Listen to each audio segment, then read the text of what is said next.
Bon, on va pouvoir passer au deuxième dossier. Dossier 2. Alors maintenant, c'est Madame T, âgée de 45 ans, qui présente une sclérose en plaques depuis 25 ans, qui est de forme secondairement progressive. Donc elle a plus de traitement de fond, elle a du Doliprane, du Lexomil. Et à l'examen, maintenant, elle a une paraparésie, un syndrome cérébelleux. Elle urine 8 fois par jour, elle ne peut pas se retenir très longtemps.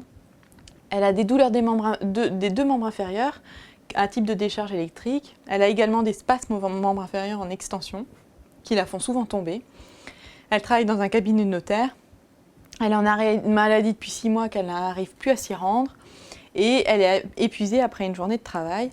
Elle est mariée, elle a 2 enfants. Alors, question 1, vous voulez lui prescrire un fauteuil roulant manuel. Quelle est la prise en charge financière et comment procédez-vous ? Donc, on a déjà parlé des différents types d'appareillage. Il y a donc les prothèses, les orthèses et les aides techniques. Maintenant, on va parler du financement de ces différents types d'appareillage. Ici, c'est une aide technique, comme on l'a dit. C'est pris en charge par l'assurance maladie, puisque les fauteuils roulants sont remboursés par l'assurance maladie. Donc, il fallait mettre que c'était pris en charge par l'assurance maladie. Il faut mettre aussi que c'est pris en charge à 100%. Ce qu'il faut mettre aussi, que vous pouvez rajouter, c'est qu'il y a le tiers payant. Donc, il n'y a pas d'avance des frais pour la personne qui est pris en charge à 100%, ce qui lui évite d'avancer 200 ou 300 € pour l'achat de son fauteuil roulant. Par contre, les appareillages de ce type, c'est remboursé sur une base de remboursement. Une base de remboursement qui s'appelle la liste des produits et prestations remboursables. Je vais effacer un peu ça. La liste des produits et prestations remboursables, c'est une liste qui figure sur le site de la Sécurité sociale et qui parle de toutes les prestations remboursées par la Sécurité sociale et qui fixe un prix. Donc le fauteuil roulant manuel de base, il est à 200 ou 300 €, j'en sais rien. Et si le fauteuil dont vous avez besoin pour qu'il soit suffisamment petit pour passer à la maison ou bien suffisamment souple ou pliant pour aller dans la voiture, etc., il coûte plus cher, c'est à vous de trouver le complément de remboursement. Donc là, c'est remboursé à 100% par la Sécu, mais sur un tarif de base. Et ce mot LPPR, il faut que vous le connaissiez, c'est la liste des produits et prestations remboursables, c'est le mode de remboursement des aides techniques. Et puis donc, s'il y a besoin, vous pouvez trouver un complément de remboursement auprès de la maison départementale des personnes handicapées. On a parlé tout à l'heure de la prestation de compensation de handicap, c'est là qu'elle intervient pour le remboursement d'une partie des aides techniques. Juste pour revenir donc sur le financement des appareillages, il y a 2 types de financement. Il y a 3 types de financement d'ailleurs. Il y a un financement comme des actes. Ça, c'est les petites orthèses qui sont réalisées par les ergothérapeutes. Ils cotent l'acte, comme vous cotez une consultation. Donc là, il y a l'acte de réaliser une orthèse. Ensuite, il y a un financement qui s'appelle petit appareillage, qui sont des appareillages qui sont faits en série, comme la telle de Zimmer, le colimousse, le fauteuil roulant aussi. Et le petit appareillage, ça se passe comme ça, c'est-à-dire c'est une ordonnance normale, c'est l'assurance maladie, c'est soumis à la liste des produits et prestations remboursables. Et ensuite, il y a les grands appareillages. Le grand appareillage, c'est par exemple les corsets de scoliose, dont on rediscutera, qui sont faits sur mesure et qui coûtent plus cher. Donc, comment ça se rédige ? Comme je vous ai dit, c'est sur une ordonnance normale. Ne pas oublier une ordonnance à 100%, s'il vous plaît. Sur l'ordonnance, on met le nom de la patiente, le nom du médecin, la signature, le tampon, la date de prescription. Vous avez si vous avez tout mis, bien entendu. Et puis, achat d'un fauteuil roulant à propulsion manuelle, c'est comme ça que ça s'appelle. Et on achète généralement les fauteuils avec un coussin en plus, donc il faut une autre ordonnance pour le coussin. Coussin de prévention anti-escarre, puisque s'il reste assis au fauteuil, il va avoir des escarres ischiotiques, donc il lui faut un coussin de prévention anti-escarre. Comment ça se passe en pratique ? Le patient, avec son ordonnance, va aller voir un revendeur de fauteuil qui va lui faire des essais de fauteuil jusqu'à ce qu'il choisisse son fauteuil. Ensuite, il peut faire un devis sur le fauteuil. En fonction du devis, il y a une partie, comme je vous dis, qui est remboursée par la Sécu. Une partie, on peut envoyer le devis à la maison départementale des personnes handicapées pour avoir le remboursement. Une fois qu'il y a l'accord, qu'on sait qu'on va être remboursé, on achète le fauteuil. Ou bien sinon, on peut aller directement à l'achat en fonction du prix du fauteuil. Toujours, quand vous prescrivez un fauteuil, toujours, il faut noter, vérifier l'accessibilité du fauteuil au domicile. Bien sûr, si le fauteuil passe pas au domicile parce qu'il y a 3 marches dans l'entrée, 2 marches pour aller au salon, etc., ça vaut même pas la peine d'en acheter. Donc, vérifier l'accessibilité du fauteuil. Est-ce qu'il est suffisamment étroit pour passer entre les portes, par exemple, sinon ça vaut pas la peine, tout ça. Ok, question suivante. Sur quels éléments cliniques allez-vous suivre cette patiente? Donc ça, c'est la question suivie d'une maladie neurologique évolutive au long cours. Donc ça c'est un peu valable pour toutes les maladies neurologiques invalidantes chroniques. Et qu'est-ce que vous allez suivre? D'un côté, vous suivez la maladie elle-même. Donc ça, c'est de la neurologie, c'est-à-dire que vous voyez votre question neurologie, sclérose en plaques, et c'est suivi d'une sclérose en plaques. Ensuite, vous allez... et ça s'applique à toutes les autres maladies neurologiques invalidantes. À part l'évolution de la maladie elle-même, il faut aussi suivre les complications de la maladie, tout ce qui est dû à la maladie. Donc il y a surtout les complications de décubitus ou du fauteuil, mais il y a aussi les complications spécifiques de la maladie. Ici, il va y avoir la vessie notamment. Et puis enfin, il faut penser à tout le cadre, c'est la diapo suivante, social, psychologique, professionnel. D'accord? Donc en gros, il y a la maladie, les complications, et le socio-psychologique. Alors ici, pour le suivi de la maladie, c'est l'examen neurologique, je vous ai un peu tout détaillé. Ne pas oublier, ce qui est important, c'est les fonctions cognitives. Ça, c'est très important dans la sclérose en plaques de dépister l'altération des fonctions cognitives de façon précoce parce que le syndrome frontal de la CEP évolue de façon très insidieuse. Les patients s'en plaignent peu, mais par contre, ils vont être gênés dans leur vie courante par les troubles cognitifs. Et on peut les rééduquer surtout au début, puis surtout, on peut prévenir les problèmes que ça va poser pour la famille et pour le travail. Donc il faut les dépister, il faut essayer de les rééduquer, il faut surtout essayer de gérer les problèmes que ça va poser. Et puis la déglutition, bien entendu, vous allez surveiller les troubles de déglutition, puisque sinon, il va y avoir des pneumopathies. Ça, c'est sur l'examen neurologique. Ensuite, il faut regarder la vision et l'audition, puisqu'on peut avoir des troubles de vision et d'audition dans la sclérose en plaques.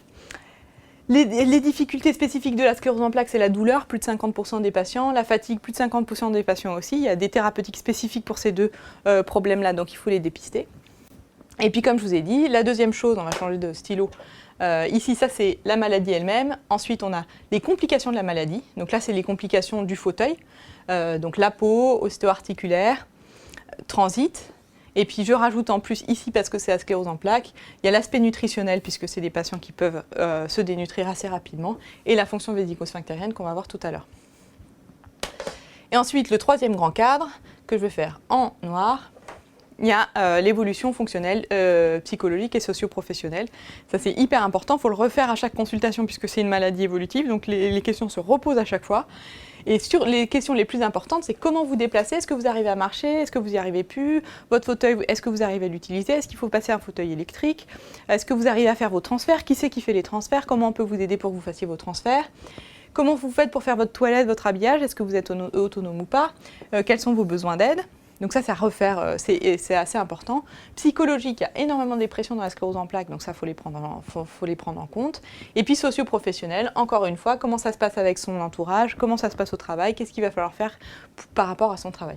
Donc voilà, ça c'est le suivi de base d'une sclérose en plaques au stade un peu évolué. Ensuite, donc question 3, quelles sont les limitations d'activité qui peuvent être induites par le syndrome cérébelleux? Voilà, comme je vous disais tout à l'heure, les limitations d'activité, c'est la même chose que les incapacités, mais là on ne parle pas de déficience, on parle que des incapacités. Donc qu'est-ce que ça peut donner comme problème le syndrome cérébelleux? Eh bien, on a les mêmes cadres que tout à l'heure. Dans l'item déplacement, ça va donner des troubles d'équilibre, ça va donner des troubles de marche. Dans l'item communication, on va avoir des troubles de communication orale puisqu'il y a une dysarthrie cérébelleuse qui peut être extrêmement gênante. Des troubles de communication écrite à cause du syndrome cérébelleux. Pour l'alimentation et l'appréhension, pareil, les maladresses du syndrome cérébelleux. Et puis, ça peut retentir aussi sur la toilette et l'habillage. Donc, vous avez un point par item adapté. Question suivante. Maintenant, proposer 2 médicaments de classes thérapeutiques différentes pour traiter les douleurs de cette patiente. Quelles sont les précautions à prendre lors de la prescription? Donc là, on était devant des douleurs neuropathiques, puisque c'était des douleurs à type de décharge électrique dans un territoire où il y a une atteinte neurologique avec un trouble de sensibilité. Donc on a pas mal de critères pour penser que c'est des algies neuropathiques, d'autant plus qu'elle prend du paracétamol et que ça ne la soulage pas. Les classes thérapeutiques qui fonctionnent dans ces cas-là, c'est les antiépileptiques et les antidépresseurs. Dans les recommandations, c'est ça. Je vous ai mis les médicaments qui ont l'AMM pour ces indications-là. Les autres n'ont pas l'AMM, notamment le Rivotril n'a pas l'AMM et n'a jamais prouvé son efficacité, donc on ne met pas le Rivotril. Et là, vous pouvez citer celles que vous voulez. Donc, dans les antiépileptiques, il y a le Neurontin, le Lyrica et le Tegretol, qui sont les grands classiques. Et dans les antidépresseurs, il y a le Tofranil, le Laroxyl, l'Anafranil, et puis le nouveau Cymbalta, qui n'est pas un antidépresseur tricyclique. Comment est-ce que ça se passe pour prescrire ces médicaments? Déjà, c'est progressif à cause des effets secondaires. Éviter toutes les associations contre-indiquées. Donc déjà les associations avec d'autres psychotropes, et puis il y a des associations spécifiques pour les antidépresseurs tricycliques qu'il faut éviter. Éviter aussi la consommation d'alcool et la conduite de véhicule, donc ça faut le dire aux patients. Ça ne peut pas être associé avec la conduite de véhicule. Et prévenir les patients des effets secondaires, notamment de la somnolence, et encore une fois comme la conduite de véhicule, mais aussi des effets secondaires spécifiques de chaque médicament que vous avez cité. Pour les antiépileptiques, éviter l'arrêt brutal. Pour la plupart de ces médicaments, surtout les antidépresseurs tricycliques, ils vont avoir des effets anticholinergiques. Donc là, il faut prévenir de tous les effets anticholinergiques, c'est-à-dire la sécheresse de la bouche, le ralentissement du transit. Mais surtout ici, comme elle a des problèmes de vessie déjà, puisqu'elle est polyachyurique, donc elle a probablement des problèmes vésicaux. Et puis de toute façon, il y en a dans la sclérose en plaques. Il va falloir faire attention aux résidus vésicaux, qu'elles ne se mettent pas en rétention. Généralement, c'est des médicaments qui, si après 3 semaines, 1 mois, à pleine dose, s'ils ne sont pas efficaces, il faut switcher, changer de médicament ou l'arrêter. On ne maintient pas des médicaments s'ils sont inefficaces, puisque c'est des médicaments qui ont quand même un taux d'efficacité tous assez bas. Et donc, il faut changer de médicament si c'est inefficace. Question 5. Elle s'interroge sur la possibilité de reprendre son travail. Donc, comme on disait, ça faisait 6 mois qu'elle est en arrêt de travail, elle n'arrive pas à se rendre à son travail, elle est fatiguée. Qu'est-ce qu'on peut faire pour l'aider? Donc là, on va parler spécifiquement du travail de la personne handicapée. L'organisme qui s'en occupe, c'est la MDPH. De toute façon, dans le handicap, quand vous avez un doute sur qui c'est qui va s'occuper d'aider les patients, c'est toujours le MDPH qu'il faut. Généralement, c'est le MDPH qui s'en occupe. Donc, c'est encore la MDPH. Encore une fois, de la même façon, vous allez envoyer un dossier avec un certificat médical CERFA rempli. Et le dossier va être examiné par la Commission des droits et de l'autonomie de la personne handicapée. Ça, il faut toujours le dire. À chaque fois que vous passez parler de la MDPH, vous dites qu'on envoie un dossier avec le certificat médical, que c'est examiné par la Commission des droits et de l'autonomie des personnes handicapées. Qu'est-ce qu'ils font? Ils calculent le taux d'incapacité. Ça, je ne l'ai pas mis, mais il faut le mettre aussi assez systématiquement. On l'avait mis à la question précédente.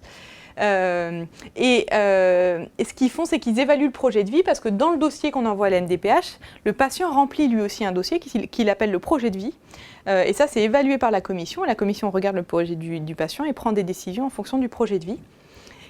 Qu'est-ce qu'ils font? La première chose qu'ils donnent, qui est la plus importante, c'est la reconnaissance de travailleurs handicapés. Reconnaissance de la qualité, excusez-moi, c'est écrit n'importe comment. Reconnaissance de la qualité de travailleurs handicapés.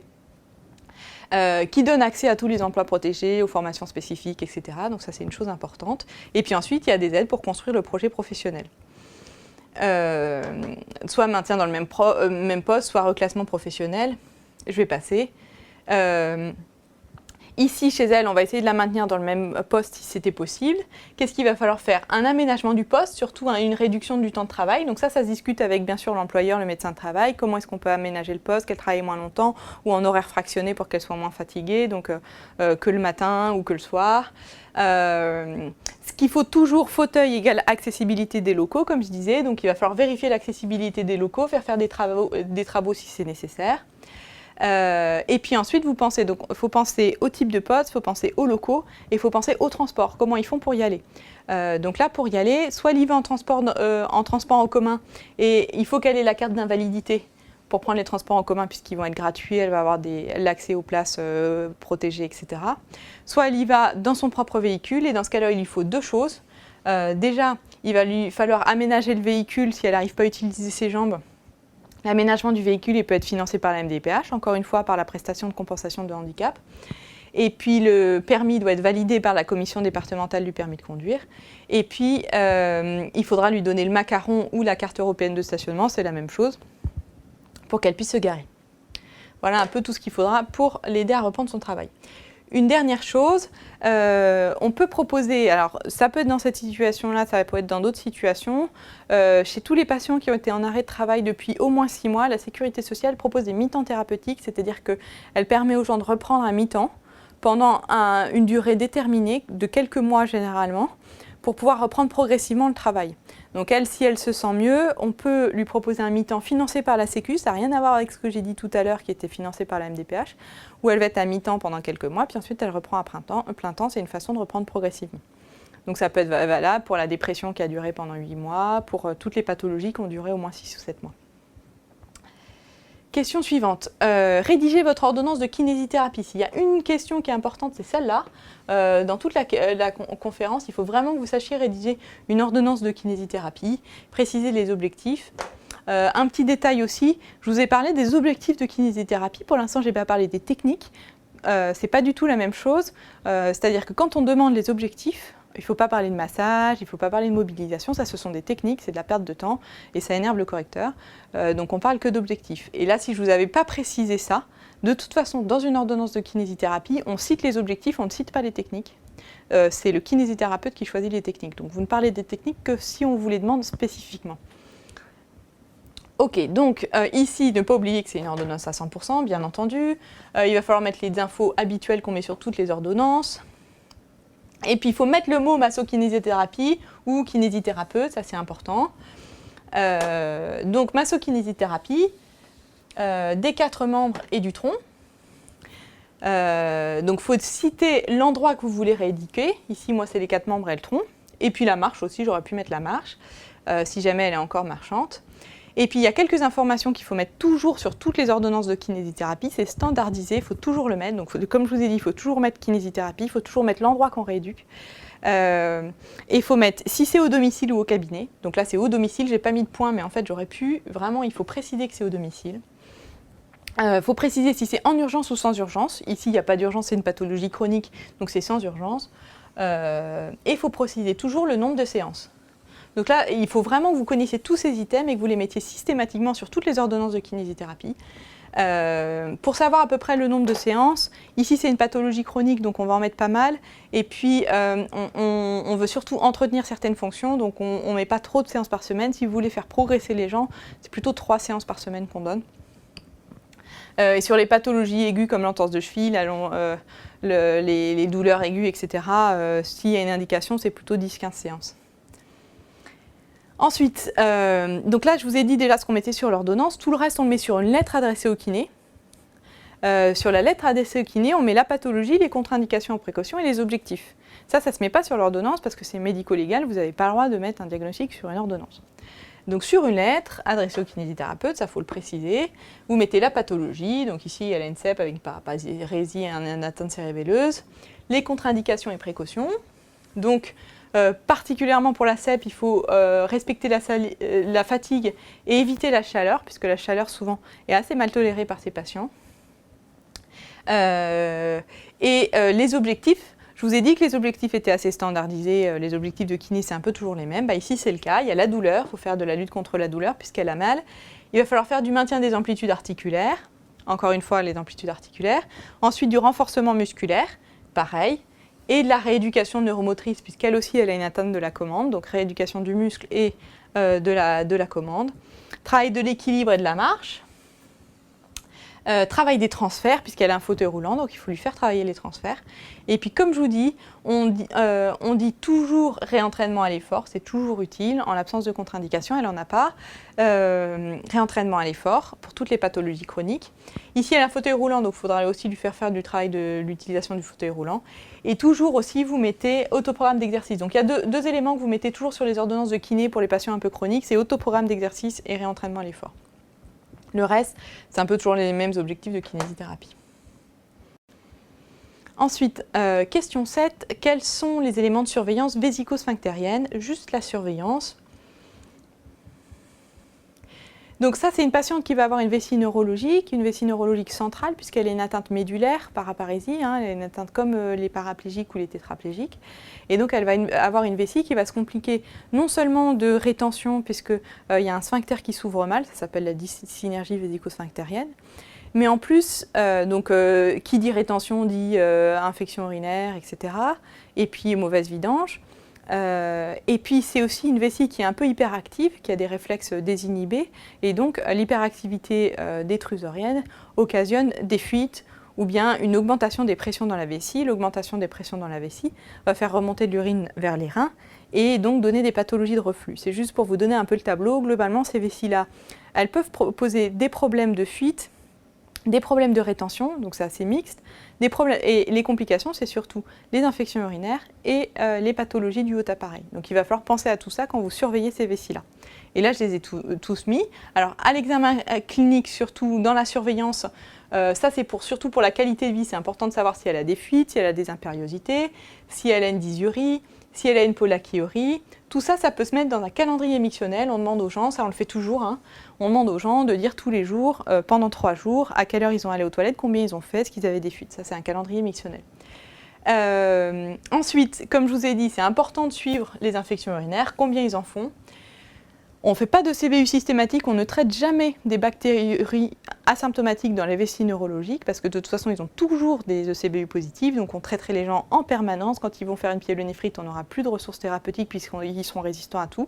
Donc ce n'est pas les mêmes stratégies thérapeutiques, on ne traite pas les ECBU positifs asymptomatiques chez ces patients-là. Donc on ne fait pas de CBU en pratique parce que ça ne sert à rien, on les fait que s'ils ont de la fièvre, une infection urinaire avec des signes cliniques. Fréquence et type des infections urinaires. Et dans les examens paracliniques, on va faire un bilan urodynamique. Ici, je ne vous mets pas les points si vous n'avez pas stérilisé les urines avant parce que vous avez fait une faute. Il faut toujours stériliser les urines. Donc vous vérifiez que le CBU, là pour le coup vous en faites un, vous faites un ECBU. S'il est négatif, c'est bon. S'il n'est pas négatif, on donne des antibiotiques pour le stériliser avant de faire le bilan urodynamique. Le bilan urodynamique qui va vous permettre de connaître un peu les pressions dans la vessie et différents autres paramètres. Ensuite, on fait une échographie, bien sûr, puisqu'elle va vous servir à suivre les reins, voir si les reins s'abîment, à suivre la vessie, puisqu'il peut y avoir des complications vésicales de toutes ces pathologies, notamment des calculs. Et puis, mesurer le résidu post-mictionnel, comme je vous ai dit, c'est des vessies rétentionnistes, donc il faut mesurer le résidu post-mictionnel. Ensuite, il faudra faire une fonction rénale, bien sûr, vérifier la clairance de la créatinine, et puis évaluation des possibilités d'autosondage. Ça, je l'ai mis comme ça, si jamais il y en aura besoin. Question 8. On a dit qu'elle était spastique. Quels sont les moyens pour limiter la spasticité des membres inférieurs? Il y a des choses qu'on a dit dans le dossier précédent, d'autres qu'on n'a pas dit.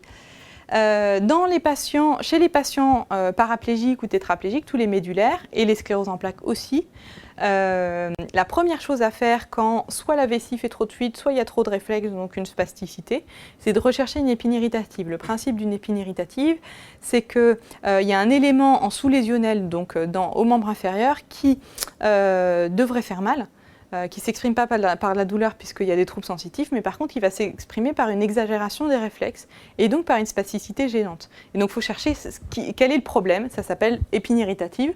Les problèmes, c'est toujours les mêmes. En général, ça peut être une lésion cutanée. Donc, s'il y a un petit escarre du talon, par exemple, vous guérissez l'escarre, la spasticité va diminuer. Donc, il faut le chercher avant de traiter. De toute façon, c'est la première chose à traiter. Il ne faut pas instaurer de traitement avant d'avoir vérifié s'il n'y a pas d'escarre. Ça n'a pas de sens.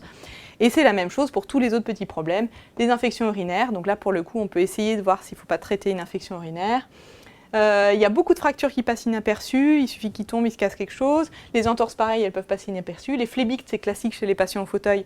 Donc là, il faudra chercher une phlébite si vous avez des points d'appel. Fécalome aussi, c'est grand classique. Il y a aussi les calculs urinaires, donc il faut faire des échographies. Donc vous traitez tout ça. Si tout ça est traité, généralement la spasticité peut s'améliorer. Et puis si elle ne s'améliore pas, on passe aux étapes suivantes. Donc il y a le froid qui peut améliorer. Le froid dans les scléroses en plaques peut améliorer chez environ 30-40% des patients, peut améliorer le déficit moteur, les douleurs et la spasticité. Donc il faut l'essayer quoi qu'il arrive. Ça marche ou ça ne marche pas. Et dans les traitements antispastiques, il y a des traitements Péros. Le grand classique, c'est le baclofène lioresal qu'on prend Péros. Ça, c'est la première intention. En deuxième intention, il y a la toxine botulique, comme je vous l'ai dit tout à l'heure, qu'on injecte dans les muscles spastiques. Sauf qu'on a des doses totales à ne pas dépasser. Donc, s'il y a beaucoup de muscles qui donnent de la spasticité, si c'est des gros muscles, on ne va pas s'en sortir juste avec de la toxine. Il faudrait donner des doses trop importantes. Et donc, l'étape suivante, la troisième intention, donc, c'est le baclofène, mais intratécal. Donc ça se met par une petite pompe qu'on met sous la peau là, qui donne du baclofène en continu en intratécal. Et ça, c'est très efficace sur la spasticité des membres inférieurs de la sclérose en plaques. Ok, dernière question. Plusieurs années plus tard, vous la suivez toujours, elle ne travaille plus, elle a perdu pas mal d'autonomie, elle a un syndrome frontal. C'est son mari qui l'aide, mais comme il travaille, il a pas mal de mal à tout gérer. Qu'est-ce que vous allez conseiller pour aider au maintien au domicile de la patiente? Ça, c'est la deuxième question qu'il faut retenir, qui est importante de la conf. Il y avait la kinésithérapie tout à l'heure, l'ordonnance de kiné, et maintenant il y a le maintien au domicile. C'est la même chose que la question de gériatrie, retour à domicile d'une personne dépendante. Elle est construite de la même façon, elle est assez simple, c'est toujours la même chose. Il faut que vous reteniez le plan de la réponse de cette question. Et donc, il y a 4 choses importantes. Il y a l'aménagement du domicile, les aides humaines, les aides techniques et les aides financières. L'aménagement du domicile, donc il faut vérifier, comme je vous ai dit, l'accessibilité au fauteuil, il faut vérifier comment sont les sanitaires, s'il ne faut pas adapter la douche, les toilettes, en général c'est ça qui pose problème. Donc vous pouvez faire passer un ergothérapeute au domicile si c'est nécessaire. Ensuite il y a les aides humaines. Donc qu'est-ce qu'on a comme aides humaines? Il y a celles qui sont remboursées par la Sécu, que je vais vous mettre en vert. Donc l'infirmière est remboursée par la Sécu, le kiné est remboursé par la Sécu et le médecin est remboursé par la Sécu. Les autres ne sont pas remboursés par la Sécu. Et donc il y a ceux qui sont remboursés par la MDPH, que je vais vous mettre en bleu. C'est l'auxiliaire de vie. Donc ça, la MDPH, elle rembourse les auxiliaires de vie. Les auxiliaires de vie, elles font la toilette et l'habillage. L'infirmière, généralement, elle ne fait pas la toilette. C'est difficile de trouver des infirmières qui font la toilette parce qu'on en a tellement peu que généralement, elles ne se déplacent pas que pour ça. Mais l'auxiliaire, par contre, le fait. Et celle qui est remboursée par personne, c'est l'aide ménagère. Donc pour ce qui est courses, ménage, repas, etc., c'est remboursé par personne. Donc, aménagement du domicile, aide humaine. Ensuite, aide technique et aide financière. Comme ça, vous avez tout. Je vous les souligne. Aide technique, aide financière. Dans les aides techniques, vous mettez ce que vous pensez utile. Moi, je pense que ce qui est utile, là, ça va être le lit médicalisé, éviter qu'elle fasse des escarres, donc matelas anti-escarres. Elle lève malade pour l'aider à faire les transferts. Et puis les aides financières, on a dit qu'il y a 2 organismes qui donnent des choses. Il y a l'assurance maladie d'un côté, qui donne les remboursements à 100% parce que c'est NALD 30, et la pension d'invalidité. Ici, ça fait longtemps qu'elle ne travaille plus, donc elle n'a plus les indemnités d'arrêt maladie, c'est sûr. Par contre, elle a été mise en invalidité, elle va toucher une pension d'invalidité. Il y a 3 catégories dans la pension d'invalidité. La 1, c'est quand on peut travailler partiellement, ce qui n'est pas son cas. La catégorie 2, c'est quand on ne peut plus travailler. La catégorie 3, c'est quand en plus on a besoin d'une tierce personne, donc la majoration tierce personne. Elle, donc, elle va avoir une pension d'invalidité de 3e catégorie. C'est assez favorable sur le plan financier, la pension d'invalidité, mais on n'y a le droit que si on a travaillé pendant un certain temps, donc elle y aura droit. Si on n'a pas le droit à ça, on a l'allocation adulte handicapé, c'est soit l'un, soit l'autre. Mais bien sûr, à l'internat, il faudra tous les citer. La maison départementale des personnes handicapées, elle va vous donner l'allocation adulte handicapé et la prestation de compensation de handicap, ça je vous en ai déjà parlé. Voilà, les items à aborder, c'est surtout le handicap, bien sûr, et puis d'autres éléments, notamment la prise en charge au long cours d'un malade présentant un déficit moteur progressif. Voilà pour le deuxième dossier. Les autres vont être un peu plus courts puisqu'on a mis en place maintenant tout ce qu'il faut savoir dans le handicap.